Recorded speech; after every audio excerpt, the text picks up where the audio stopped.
No SIR no vote দাবি শুভেন্দু অধিকারীর। পাল্টা শুভেন্দু অধিকারীকে তোপ তৃণমূল মুখপাত্র অরূপ চক্রবর্তীর। নির্বাচন কমিশন খুব পরিষ্কার ভাবে ইন্ডি জোটের ইকোসিস্টেমকে, তার মধ্যে তৃণমূলও আছে, বলে দিয়েছে আমাদের ভয় দেখিয়ে কোনো লাভ নেই। কমন সিটিজেন হিসেবে, ভারতীয় সিটিজেন হিসেবে আমরা ইলেকশন কমিশনের এই বোল্ডনেসকে ওয়েলকাম করি। পশ্চিমবঙ্গে আমাদের demand no SIR no election. Voter list যদি সাফ সুতরা না হয়, ইলেকশন কখনো ফেয়ার হতে পারে না। শুভেন্দু অধিকারী যখন আগ বাড়িয়ে নির্বাচন কমিশনার হতে চাইছেন, ওনাকে জবাব দিতে হবে বিহারের এসআইআর প্রসেসে যাদের নাম বাদ গেছে 65 লাখ মানুষের, কজন অনুপ্রবেশকারী, তাদের মধ্যে বাংলাদেশ বা নেপালের বা পাকিস্তান থেকে বা শ্রীলঙ্কা থেকে কজন এসছেন? কেউ না। রাষ্ট্রপুঞ্জের রিপোর্ট অনুযায়ী যত রোহিঙ্গা আছে তার সংখ্যা 15 লক্ষ। তো মায়ানমারের গোটা রোহিঙ্গাই যদি পশ্চিমবঙ্গে ঢুকে থাকে, তাহলে 80,000 বুথকে 15 লক্ষ দিয়ে ভাগ করলে অন্তত প্রতি বুথে 200 থেকে 300 করে রোহিঙ্গা থাকার কথা। আপনি কোনোদিনও রোহিঙ্গা দেখেছেন? আমি দেখিনি। এখন শিশির অধিকারী রোহিঙ্গা না মিঠুন চক্রবর্তী রোহিঙ্গা, সেটা তো আমি বলতে পারবো না। ভাষা আন্দোলনের নামে বিভাজনের চেষ্টা তৃণমূলের তোপ শুভেন্দু অধিকারীর। বিজেপি শাসিত রাজ্যে বাংলা ভাষায় কথা বললেই নির্যাতন, 26-এ ফল ভোগবে বিজেপি। পাল্টা জবাব তৃণমূল মুখপাত্র অরূপ চক্রবর্তীর। ये लोग भाषा के नाम पर हिंदू को तोड़ने का कोशिश कर रहा है। तुम हिंदी स्पीकिंग, तुम बाहरी। नरेंद्र मोदी जी महाराष्ट्र में बोला एक रहेगा तो सेफ रहेंगे। भाषा जात दूरे सरिये राखुन। आमी भारतीय, आमी हिंदुस्तानी। ভাষার নামে হিন্দুকে আলাদা নয়। ওরা বাংলা ভাষায় কথা বললে ওরা বাংলাদেশি বলে আমাদেরকে পেটাচ্ছে। বাংলা ভাষায় কথা বললেই অসভ্য বর্বর বিজেপি আমাদেরকে হোটেলে রুম পর্যন্ত দিচ্ছে না। বাংলা ভাষায় কথা বললে বাংলাদেশে চলে যাও বলে হুঙ্কার দিচ্ছে বিজেপি। এর মূল্য বিজেপিকে চুকাতে হবে 2026-এ। 26-এর ভোটের আগে ফের স্লোগান শুভেন্দু অধিকারীর। বদলের সঙ্গেই বদলার হুঁশিয়ারি। শুভেন্দুর হুঁশিয়ারিতে কটাক্ষ তৃণমূল মুখপাত্র অরূপ চক্রবর্তীর। সরকার বদল হলে ওই 11 স্লোগান চলবে না। বদলা নয় বদল চাই। আমরা বদলও করব, বদলাও নেব। छोड़ूंगा नहीं। हमारी माता बहन बेटी दीदी सबके ऊपर जो अत्याचार हो रहा है, अभया से लेकर कस्बा लॉ कॉलेज तक हमारी बेटी सुरक्षित नहीं है। हिसाब तो लेना ही पड़ेगा। भाजपा सरकार जब आएगा पाई पाई हिसाब तो लेना पड़ेगा। বাংলা একটা প্রবাদ আছে, পোলাও যখন স্বপ্নে খাবে ঘি বেশি ডালতে ক্ষতি কি। তো শুভেন্দুর স্বপ্নে পোলাও চিরকাল রান্না করে যাচ্ছে। বিগত 5 বছর ধরে পোলাও আর তৈরি হচ্ছে না। শুভেন্দু প্রথমেই মাস্টার ডিগ্রি পরীক্ষায় বসতে গেছিল আপকি বার 200 পার বলে। পরীক্ষায় ভয়াবহ ফেল করেছে। বলেছিল পরের বার আমি গ্র্যাজুয়েশন করব। বলেছিল 180 আমাদের টার্গেট। গ্র্যাজুয়েশনে ফেল করেছে। তারপর বলছে 150 টার্গেট। ওর মাথার মধ্যে 48 সংখ্যাটা ঘুরছে। ও জানে পরের বার বিজেপির একটা রাজ্যসভার এমপি পেতে গেলে 49টা সিট লাগে। ও নিজেও বুঝতে পারছে 48-এর নিচে নেমে যাবে ভারতীয় জনতা পার্টি। তাই জন্য এরকম পাগলের মতো পাগলের প্রলাপ বকছে। আত্মীয়কে বাবা দেখিয়ে ভারতের ভোটার বাংলাদেশি। হারোয়া বিধানসভা কেন্দ্রে চাঞ্চল্যকর অভিযোগ। আর 2002 সালের ভোটার তালিকায় নেই কুলপি বিধানসভা কেন্দ্র। দেখুন।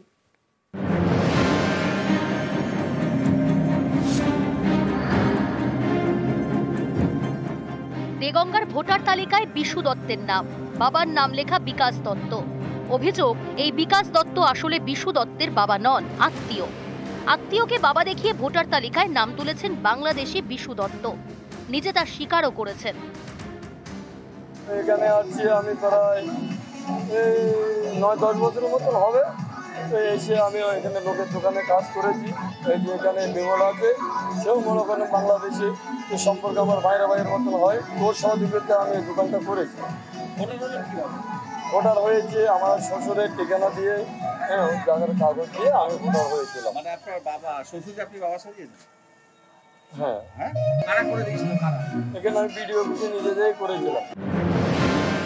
কয়েক বছর আগে বাংলাদেশ থেকে ভারতে আসেন বিশু দত্ত।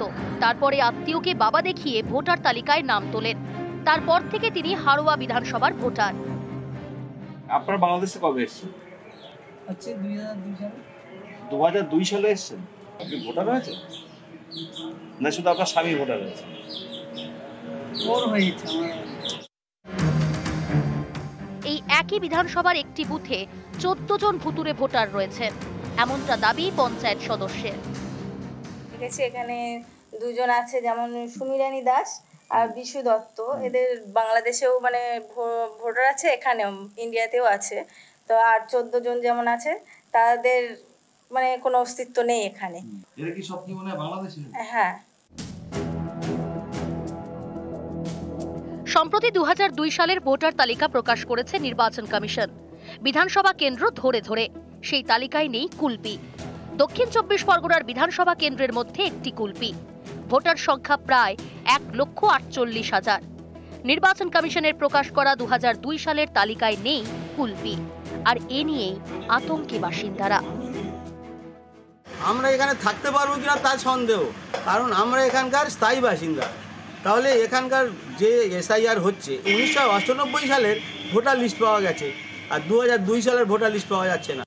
আমরা নির্বাচন কমিশনের সঙ্গে যোগাযোগ করছি, যত দ্রুত সম্ভব এটা সমাধান যাতে করা যায়। যদি 2002 সালে না পাওয়া যায় তাহলে 2003 সালের ভোটার লিস্ট নিয়ে হবে।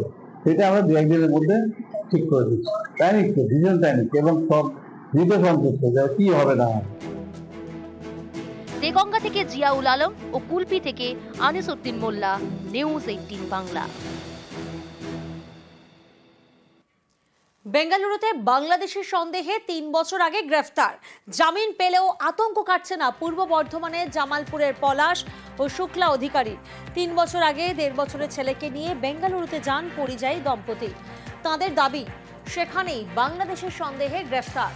আদালতে স্থায়ী বাসিন্দা হওয়ার শংসাপত্র জমা পড়ে, বেঙ্গালুরু থেকে পুলিশ এসে ভেরিফিকেশনও করে। অবশেষে 10 মাস পর জামিন। এখনো বেঙ্গালুরুর মেট্রোপলিটন আদালতের শুনানিতে নিয়মিত হাজিরা দিতে হয়।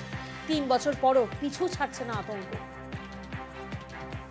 ছেলেকে বৌমাকে গ্রেপ্তার করা হয়েছিল ওই সন্ত্রাসী ওই ধরার জন্য। ওরা বলছে বাংলাদেশে থাকে, আমরা থাকি তো বর্ধমান জামালপুরে। ব্যাঙ্গালোর থেকে পুলিশ এসেছিল, তারা সব দেখে গেছে 1 বছর পরে। এখনো কেস চলছে। আমার ছেলে এই 2 মাস তো যায়নি।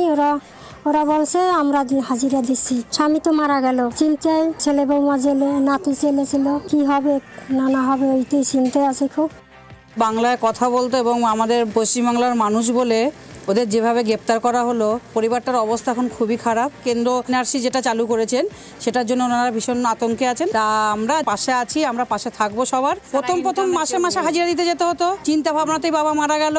একটাই ছেলেটাকে তো মাঝে মাঝে হাজিরা দিতে যেতে হচ্ছে, পয়সাও খরচা হচ্ছে। সমস্যা মানে ভীষণই সমস্যার মধ্যে, আর্থিক দিক দিয়ে ভীষণ সমস্যায় ওরা মানে ভেঙেও পড়েছে। কেন্দ্রীয় সরকার বলেছেন যারা ভারতের নাগরিক, যারা অনুপ্রবেশকারী নন, শরণার্থী, তাদেরকে সম্পূর্ণরূপে সরকারের পক্ষ থেকে সাহায্য করা হবে। কোনো রকম কোনো বিক্ষিপ্ত ঘটনা যদি কোথাও ঘটে থাকে, সেটা কোনো আইনি জটিলতায় যদি কোনো সমস্যা তৈরি হয়ে থাকে, নিশ্চয়ই সরকারের পক্ষ থেকে তাদের পাশে দাঁড়ানো হবে। যে ঘটনা ঘটেছে সেটা অত্যন্ত দুঃখজনক ঘটনা, এবং শুধু তাই না, যে আইনি জটিলতার তাদেরকে সম্মুখীন হতে হচ্ছে, আমাদের ভারতীয় জনতা পার্টির যে লিগ্যাল সেল আছে, আমাদের কাছে এলে ওনারা নিশ্চয়ই সাহায্য পাবেন।